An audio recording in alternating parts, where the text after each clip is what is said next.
Hey everyone, welcome to episode 27 of Business Therapy. I'm Sam Drawshack, and as always, I'm here with my co-host Jonathan Adams. And today we're joined by Alex Myers. Hey Alex. Hey, how's it going? Good. So Alex, I'm going to go ahead and kick it off to you. Why don't you give us a little bit more about yourself, your background, and what brings you to business therapy today? Sure. So, I'm Alex. I'm the co-founder and CEO of Myworkouts. We've been building a workout search engine, but we're currently in the middle of a pivot towards being a fitness API, which is really kind of what brings me here today. But a little bit more about myself. I have started two other companies in the past, really love entrepreneurship. I got my chops being a product manager at eBay and at Compass, working on different parts of the buyer experience on eBay and working with the agent experience at Compass. So I love tech, love business, love product, and really excited to chat with you guys. Awesome. So you'd mentioned you're going through a pivot. I guess hit us with what you're dealing with specifically, or what we can help you with today. Definitely. Yeah. So something I've been thinking about a lot and definitely would love some help on is how to have like brutal roadmap prioritization for company survival and ultimately being able to just like have the product create a lot of value for the customer. And so a little bit of context, we built Myworkouts because bodybuilding.com sucked. Like the web 2.0 way of finding workouts just does not work. And I still would say it does not work. And what we wanted to do is be that online destination for consumers. But what we found is consumers really love what we're building, but not necessarily worth or willing to pay for it. And so thinking about like what we're really good at, we're starting to evaluate, what should we do that's actually going to make money, and how do we make sure we prioritize what we're doing to figure that out quickly before we run out of money and have to shut down the business. Alex, can you explain a little bit more your specific product versus you had mentioned others for the audience members who may not be familiar with the space? Totally. So I'll describe kind of where we were coming from and where we're going and how we're different. So originally we were building this workout search engine in a way where someone could come in and say, I want a workout plan that's 3 days a week that only uses, say, dumbbells, kettlebells, barbells, and stays away from my shoulder because, I had an injury in college. And I want something that kind of gets my heart pumping and has me really moving. And there's nothing on the internet that really allowed for that. YouTube has tons of workouts, Instagram has tons of workouts, but they didn't have structured data to allow you to really do these filters and get really in the weeds on exactly what you were looking for. There are certain, apps on phones that kind of let you do that, but none of them have hit a critical mass. And our hypothesis on that was they were super narrow and we're going after a very specific use case, which is how all good entrepreneurs start. But ultimately, fitness is not about doing one thing forever. People get bored and they're constantly changing. So we were building a catalog to kind of support this and allow for all these different things. But ultimately, as we were launching premium features, people were using all the free features, but the things that we wanted to charge them for, there was not enough value for them. And so what we did was take a step back and look at like, what are we really good at here? Like, where do we actually do better than anyone else? And it came back to structured data on fitness. So what I mean by that, you go on like an Amazon or an eBay, there's all these filters on the sidebar where you can say, I want a blue iPhone or I want 64 gigabytes, and you can get really specific on what you're looking for. That doesn't exist in fitness. And so we went and created that for workout plans, for exercises and other entities. And originally we were thinking that's our competitive edge for a consumer platform. But the new thinking now is that's actually just the product itself. And so instead of us hogging this catalog just for ourselves and our end consumers, maybe we should actually be selling access to that and being a fitness API. So think like a Twilio of fitness. And so that would be, then your consumer would be who? So the end customer, the paying customer would be different businesses. And so there's kind of two groupings of businesses we have been doing discovery with and are about to test with. And then the end user would end up being their customers. So to dive through some of these use cases that we're looking at testing, there's non-technical businesses invested in wellness, and there's technical businesses invested in wellness. And starting with the technical side, there's so many of these fitness apps that have really cool trainers with high quality video content. But as an end user, the problem that we were trying to solve is, can I get into a very specific workout that I'm looking for, right? The exact amount of time, the number of days, the equipment that I have, the intensity that I want. And most of these video-based apps don't offer that. It's like very high-level filters. And then I, as the end user, have to kind of go through and decide, does this match what I'm actually looking for? Additionally, these digital apps, they make the video and then that's it. So if I'm doing their video-based workout and I can't do one of those exercises, if they didn't film another one, then I'm screwed. And so what we're really good at is these categories and filters and these alternative exercise recommendations. So the pitch to a digital video business is, hey, we'll index all your content and provide the navigational categories and filters that your end users need to find the right workout. And then the alternative exercises if they don't love what they're doing in that prescribed workout that you made. So pivot, so you were B2C originally. We were B2C originally, and now we're looking at that B2B aspect. So that's like one arm that we're exploring, that digital side. The non-technical side, there's so many businesses that are investing in the wellness space. We've all realized, especially in the pandemic, how important our health is and how much exercise contributes to our health. And so we're looking at, what are non-technical businesses that are invested in this space? We looked at gyms, but they didn't really care about what we were doing.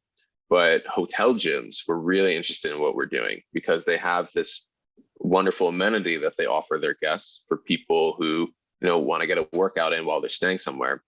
But generally speaking, a hotel gym is not a full gym. And so I, as someone who goes and works out, am used to my normal gym. Now I go to another one and I have to figure out, what do I do? How do I use this? And so one of the ideas we're exploring is having a QR code that you can scan in a physical space with limited equipment and see workouts that fit the equipment in that space. And so that way you can most effectively leverage it. And so it's really kind of in both of these scenarios, leaning in on the fact that we're really good with categories and filters. We're really good with alternative exercise recommendations and focusing on creating value in that regard.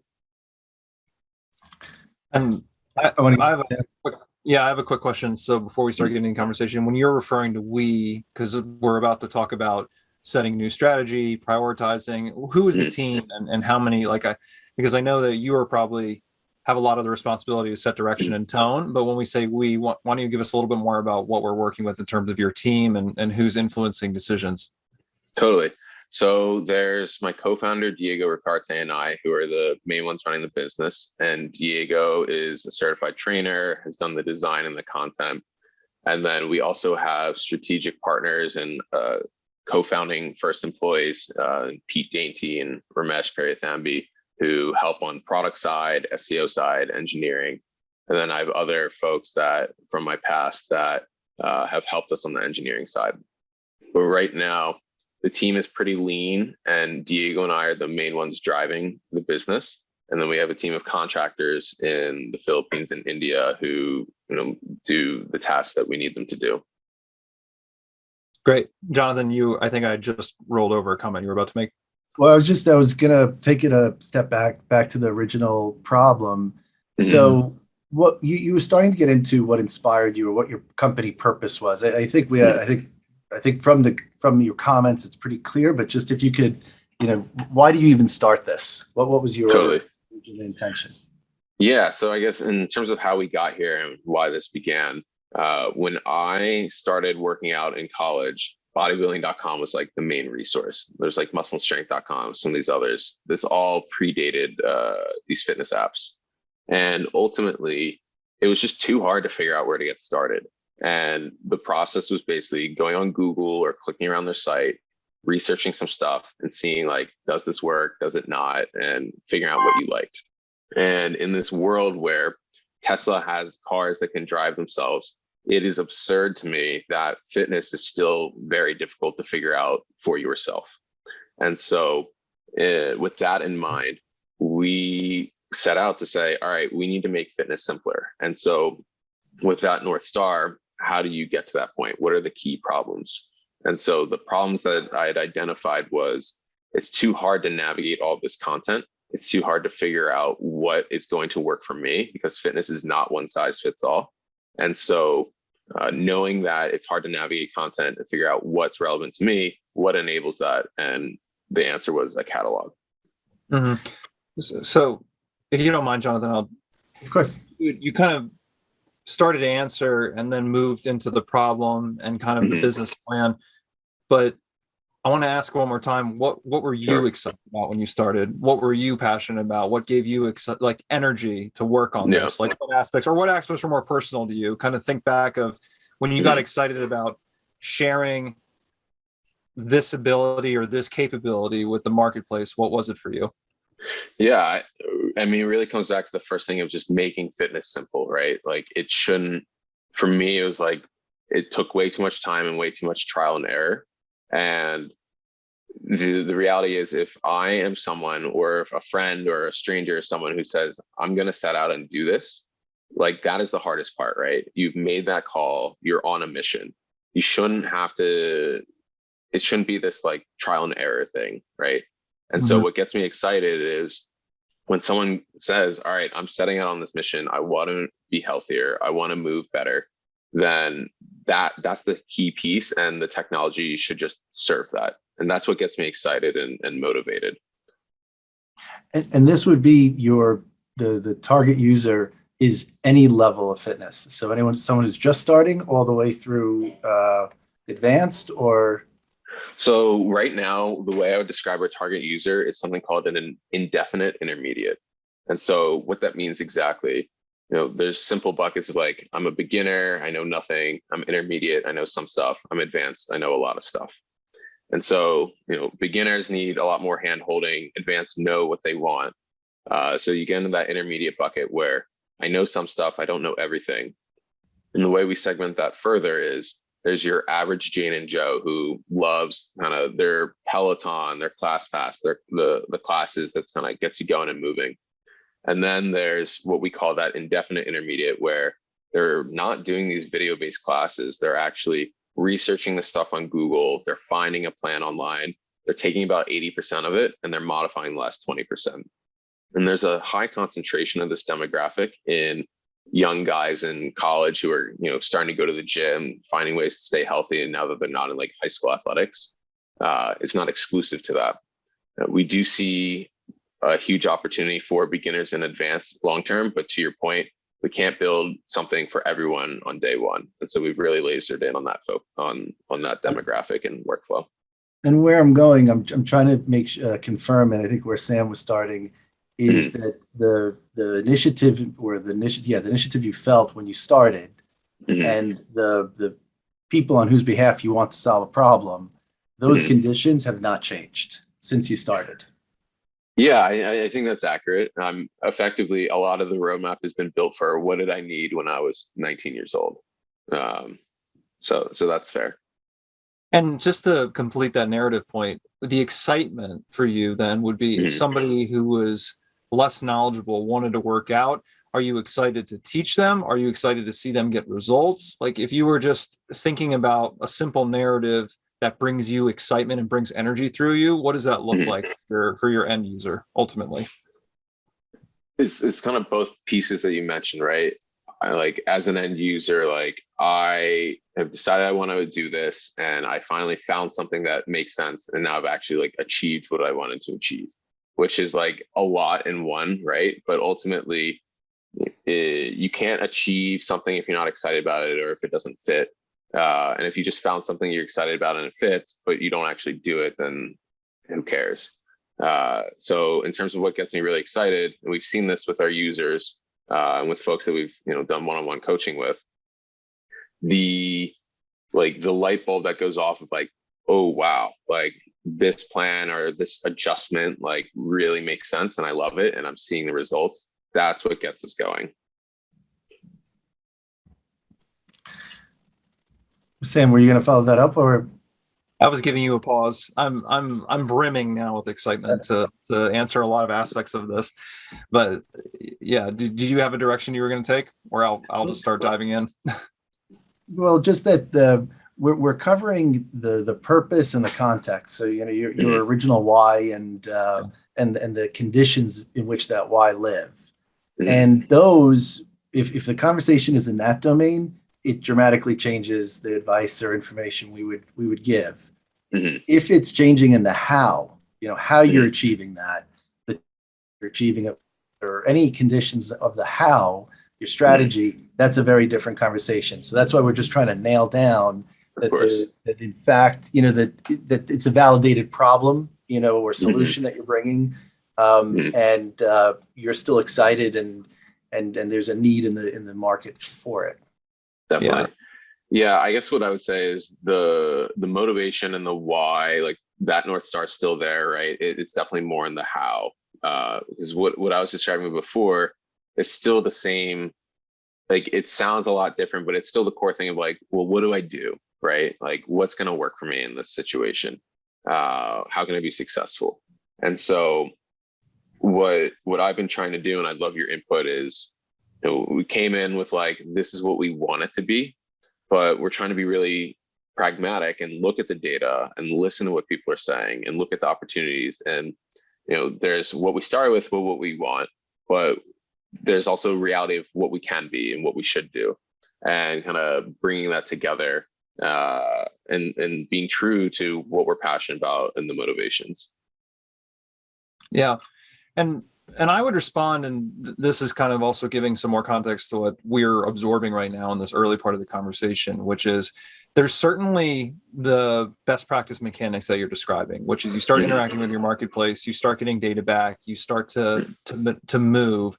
And then there's this piece that you're starting to articulate, which is, okay, then you start to obscure where we started, and we're starting to wander about, and we're starting to get we're starting to change because of this feedback. And not only just the feedback from the marketplace, but it could be financial pressure. It could be the team's energy waning. A lot of the things that you asked originally about, well, how do I, reprioritize and reset, and I work this? A lot of the underlying question there is, how do we take this spark, this energy that really started this venture and bound you and some of your colleagues together and really drove a lot of the early stage activity, and how do we keep that going?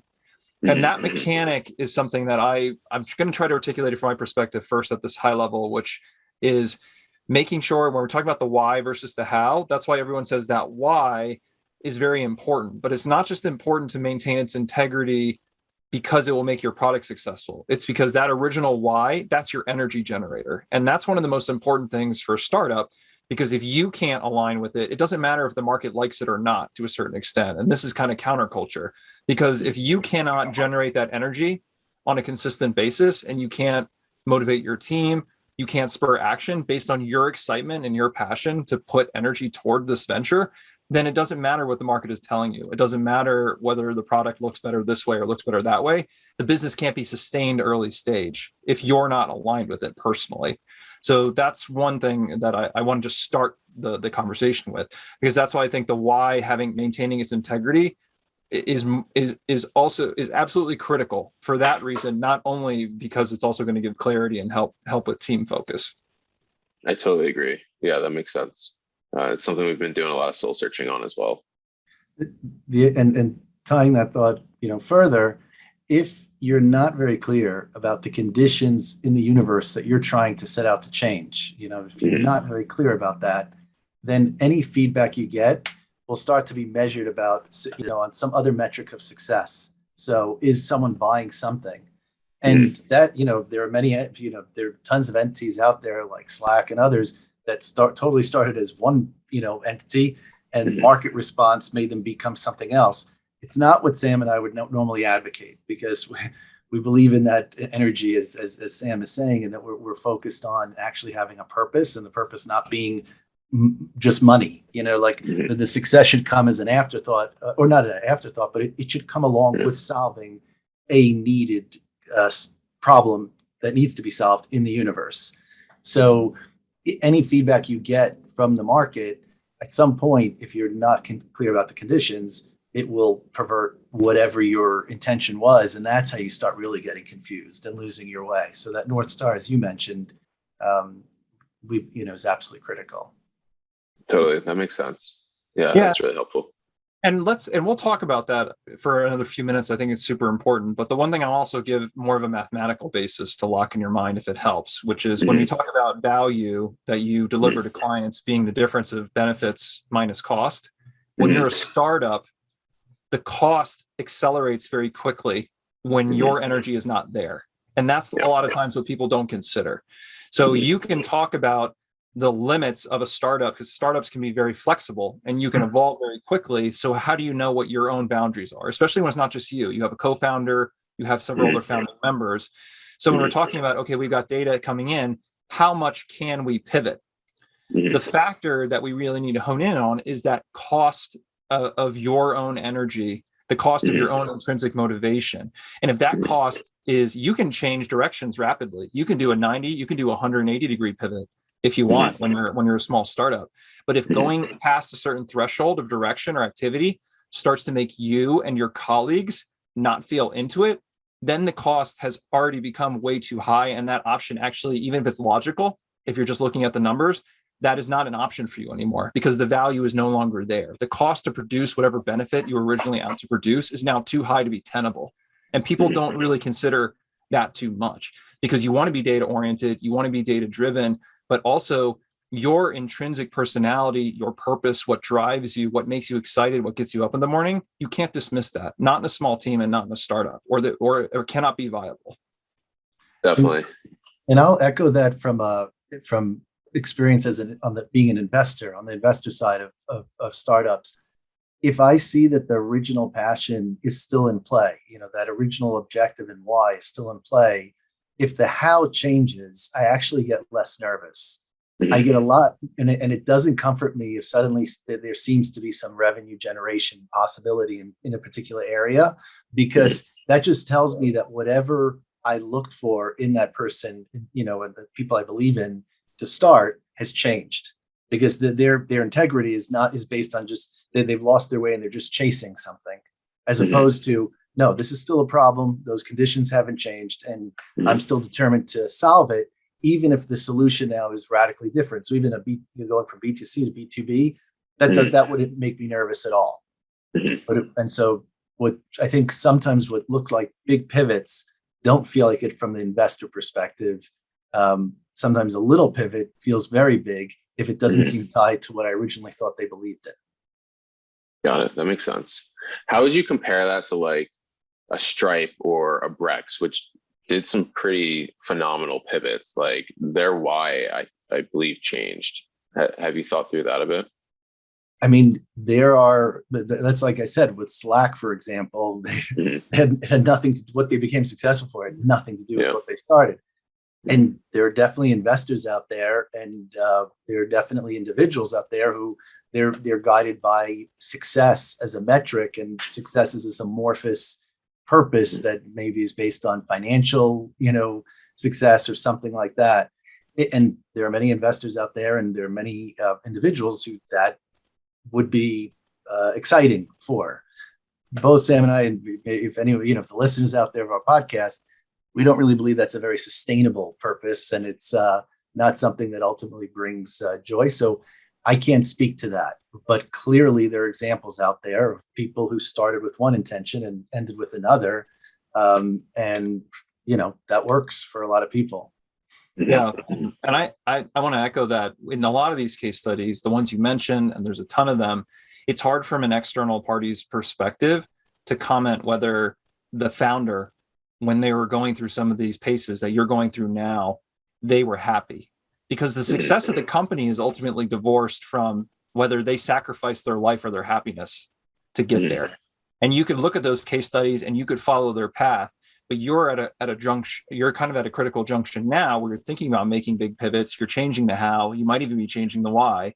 And you have to think to yourself, if you're no longer excited, do you want to have a successful company? Do you want to spend the next 5 or 10 years in a maybe a low key sense of anxiety at the best case, and kind of pushing yourself every day to make this thing, if it means you'll be the next Slack or you'll be the next Stripe?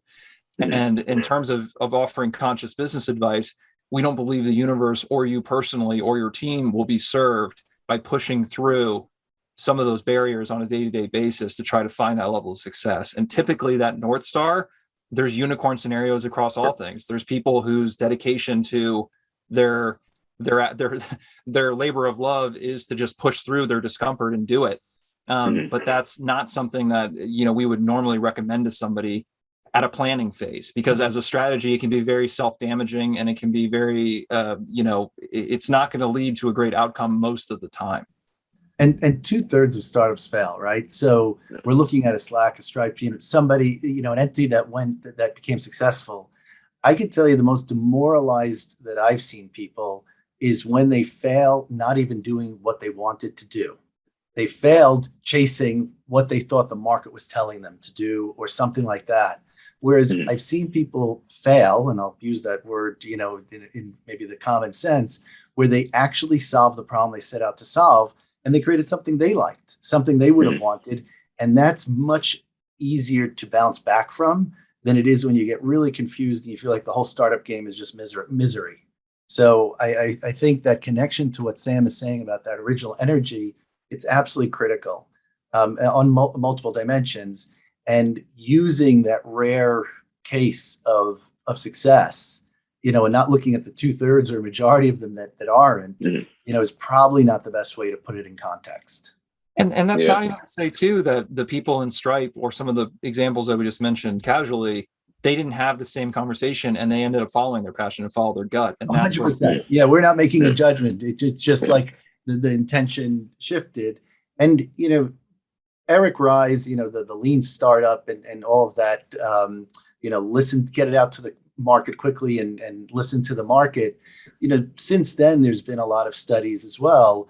And it's not just absolutely so clear, whatever the market tells you, do. Because if you look at the major disruptors and innovators out there, they had very negative reactions from the market. The market would have told them stop, because most people don't like change. So the idea of saying, okay, I'm going to listen to people, and we know people don't like change, and you're trying to change something, so you have to have that within a context. You're listening to people's opinion and input within a certain context. That's not to say at some point, if you feel you have the solution that you're bringing to bear, and the market's saying we either don't want that solution, or the way you're solving it isn't helping me. Again, that's a how. I mean, the second is not a how. The second, the first is a why, but the second is a how, and that you can change on. And that you can adapt, and that's sustainable.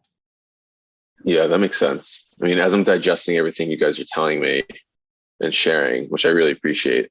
I mean, when I really think about it and look at what we're doing, I still see the why is intact, right? And I had an old boss, Katya Fuchs, who gave some really good advice years ago. Like, as a product person, as an entrepreneur, you have to be wedded to a customer problem. The solution, it is what it is. But for myself and for our team, we are wedded to the customer problem that fitness is still too complicated. It's still too hard to navigate. And we're trying to put our ego aside and say, all right, well, what does it really look like to make it simpler? What is that delivery mechanism? What does that product look like? And that's really what we're exploring right now. And I think that is a great North Star. And like you said, if you're switching from a B2B, if you're switching from B2C to B2B, especially now, the first thing that we would advise practically is to sit with your team and articulate the why. And now it's not just your why that you started. It's, you've got a group that are trying to move forward. So when you're talking about the first step of reprioritizing or strategizing or creating your new roadmap, it's, are we all still aligned on the why? And can we write it on paper? Can we articulate it out loud? And can we make sure we're all standing on it as a common ground? And that, it can be, especially when you're in the day-to-day, it can be implied, but especially when the container or the how is changing, making sure you create some time with your team to actually articulate it and make sure everyone's with you is going to be super critical. Because then after that, being able to iterate quickly, even if you're going in what seems like a radical new direction, will not seem as bad. Because even some of the anecdotes you said about now we're becoming let's say a structured data or more of a technology focused company, or we're selling to businesses. If the outcome of your sales process is still making fitness simpler for users in certain markets, and you have a clear line of sight into how your activity is contributing to what makes you excited, then you can be confident it's still going to be a sustainable business endeavor for you and your team at this juncture, at this part of your life cycle. Definitely. And I don't want what and Sam mentioned alignment. I just want to echo to make sure it's emphasized, because the second thing I'm always looking for, if I'm tracking a company, it's alignment within the small group of the startup. If that alignment isn't there, or worse, it's not even, there's no transparency, so people don't even know on what they're aligning. Yeah. That would be extraordinarily concerning to me on multiple dimensions. So that's something that you want to make sure everyone on your team, dependently are, and if everyone had, why are we still doing this, or the answers may not be as clear as you might expect. So it's a good exercise. Definitely. Yeah, this is actually something I had to do a lot as a PM at these different companies. And there's this one framework we used at eBay that Mark Benioff at Salesforce created called V2 Mom that does exactly what you're describing. And it's actually great you guys mentioned this, because we had done this last year when we were still pushing the consumer focus, and we need to go do it again as we're looking at this B2B focus. But yeah, it's a really simple framework to just get everyone to sit down and be like, well, what do we care about? Like, what matters to us as we're trying to achieve a vision? How are we going to get there? What's in the way? And how do we know when we've hit success? So yeah, that's Very a well great point. Yeah, and any method, a lot of methods work as long as the underlying is what makes you guys still excited to be part of this team. What makes you want to make this company work? Because if you lose that, then you're sunk. But as long as that has integrity, it doesn't matter if you change every month, because the change is not as radical as you might think. And then you go back to, okay, what are we prioritizing now practically from a roadmap perspective? It's really just continuing, I think, and this is where, what little context we have, if I was going to give advice on that, if your why, if your value, if you've articulated your mission, or however culturally you would speak to it, it's really then from where you are, and you already have this momentum. You even already have you have a product to some extent. You've already been working with users. A lot of it is not being afraid to be more flexible in your road mapping. So even you could say, okay, we're agile, so we're going to set smaller targets and shorter cycles, but even just allow the momentum you've already created to open opportunity. And what I mean by that is to say, what is the path of least resistance? You've got a great product. You have people who are aligned. Where is the door open? Is it in hotels? Is it in B2B? Is it in somebody's network? Is it who is the first person who's willing to help you excite and delight people and reducing their barrier to entry to fitness? And that can be a strategy. And I'm only mentioning it to kind of shake loose maybe some of the structure that in which you approach the problem, which is, how do we as a team have to sit and conjure out of the infinite amount of possibility to make our mission feel energizing? What do we have to put on paper? But really, a lot of the focus that we work with people a lot is, where am I right now and what's within my field of vision? Because you got to go from where you are now to the next step. And that's the true, I think, spirit of being iterative or being agile, which is not, let's sit down and plan to be agile in our heads, but really, where am I today? Who's at my disposal? Who do I know? And let's take this really strong premise that I'm able to articulate after working it for several months or several years, and see who else is excited about it and what doors are open. To let the business, in a way, kind of start to cultivate itself. And I'm mentioning that kind of at a high level or abstract, but hopefully it'll shake some things loose, because you don't have to have the burden of road mapping every time that you pivot, as long as you've got a strong foundation which your team is working against. Yeah, that makes sense. And it's funny you mentioned that. I was literally just talking to my co-founder about this last night, because we do a monthly exercise where it's like, all right, like, what are we going to do this month? And it's flexible, but we have just a general idea, so we know we're marching towards something. And normally every month we do this planning, we just have this long list of like so many things that have to happen. But this was pre-pivot. And so now all of a sudden it's like, ooh, our list is pretty short, because we actually just don't know if this is going to work. We're marching towards this test that we're building, and then we have to see. We might have to, like, we're trying not to over roadmap, right? Because we don't know what we don't know. But yeah, it's interesting, and just being able to kind of, like you said, shake off these predetermined notions and be really flexible and go with what feels right, and look at the data to help verify if what feels right is going to take us the right way. Yeah, and even along this theme, you don't all have to be aligned to the same to-do list. You're in a space now where, and again, I'm divorcing financial pressure for now, because I think we do need to mention that too in a second. But a lot of times when you're building a roadmap, it can be who's excited to try what next, and let's see what the result. Running parallel experiments, letting people who are energized about doing a thing, not having to form fit them into one single plan for the company. But at this stage, when you're in this pivot and this opportunity, who has an idea that they're excited to chase down and see what it looks like, and let people run with it and report back in? Because the net excitement of each individual person, if you keep it high, the net result will be high. You'll be able to experiment farther. You'll be able to explore different routes and opportunities. And it's sort of this internal networking effect that may reveal paths that no single person or even planning committee type style could actually have baked into a roadmap. And you don't need to sink a lot of money into finding out what the market reaction might be, because you could be going out there networking right now before you have it fully built out. Let's say the API isn't fully done or whatever it is, and you definitely want to be validating that as much as possible. That's where I do agree with, listening to the market. You say, I have this solution, because that's when you start hearing about whether or not your problem is accurate or, or the like.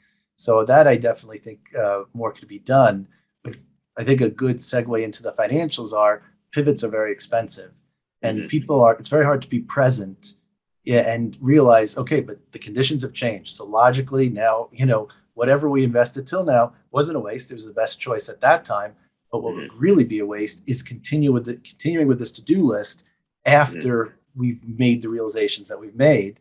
And that's what you have to accept. And so it's, sometimes people say, well, you shouldn't make pivots. Well, it's not a choice. If you're very clear about your why and you're trying different strategies, then you should be pivoting. You should be agile. And that's the cost of trying new things. You want to minimize it, as I said, by trying to validate what you can with the market and your network and the like. But you can't look at the past. You have to each moment be mindful of what is the best choice right now, and that might be building a whole new system, and that's okay. Yeah, I think some of the things that I'm grateful for as a team.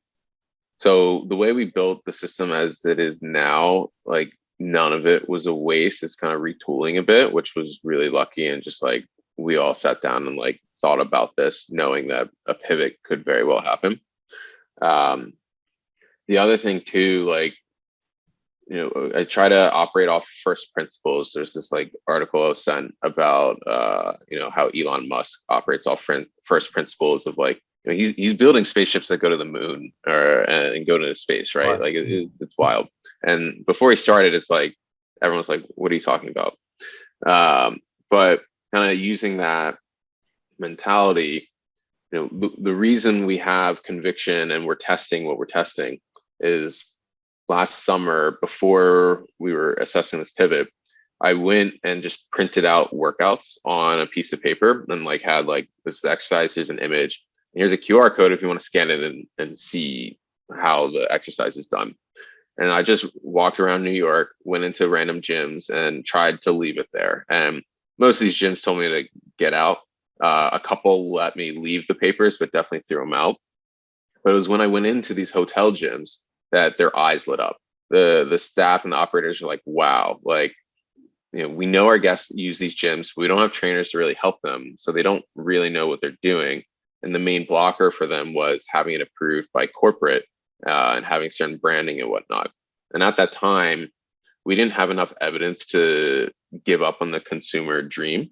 And we also knew that the consumer platform wasn't working the way we thought it was, like talking to end users, looking at the data, just things were just not working correctly. So we invested in all of that, but it's circling it all back. Like, yes, like we like need to be true to ourselves and what we care about and like that North Star, but also like not just chasing down ideas willy-nilly, like having that evidence, validating, but also making sure, to your point, that we're excited about these ideas.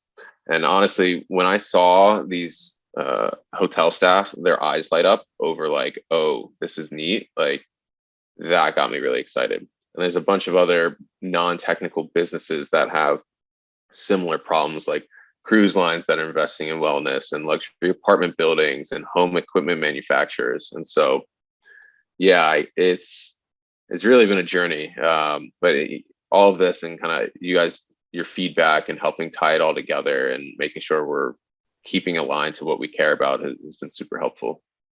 Yeah. And I think that the perfect anecdote you just described, when you talk about when do we pivot or when are we pushing too far past our comfort zone, always an indicator in a small team, what feels good and what feels bad. If you're beating the streets and you've got gyms yelling at you and you're having a negative exchange, there's no reason to push through that just because it was your plan. If you see that door open and people are excited and you feel that happiness and that energy come back through, it doesn't matter if that was part of your roadmap.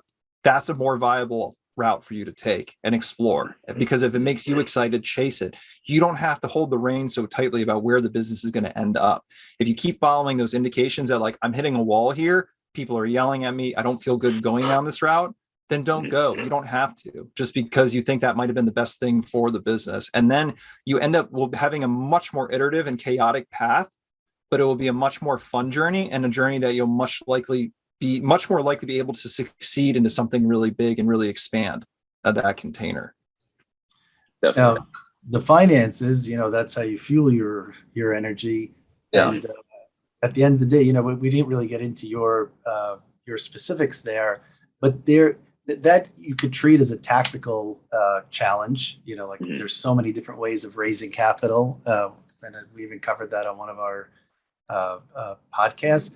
Or it could be strategic and trying to think about how do we as quickly as possible align to see the market demand and let that be, maybe a smaller scope than you originally thought. So maybe right now you're doing, the universe of exercises. Maybe you're going to focus just on people, who need certain back exercises because they have bad backs, or, make the scope smaller and see if there is a pull for any aspect of it and let that revenue be an indicator for you.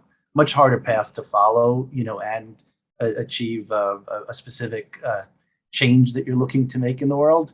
But another viable path, because at the end of the day, as I said, finances could just be a tactical challenge as opposed to what defines your company.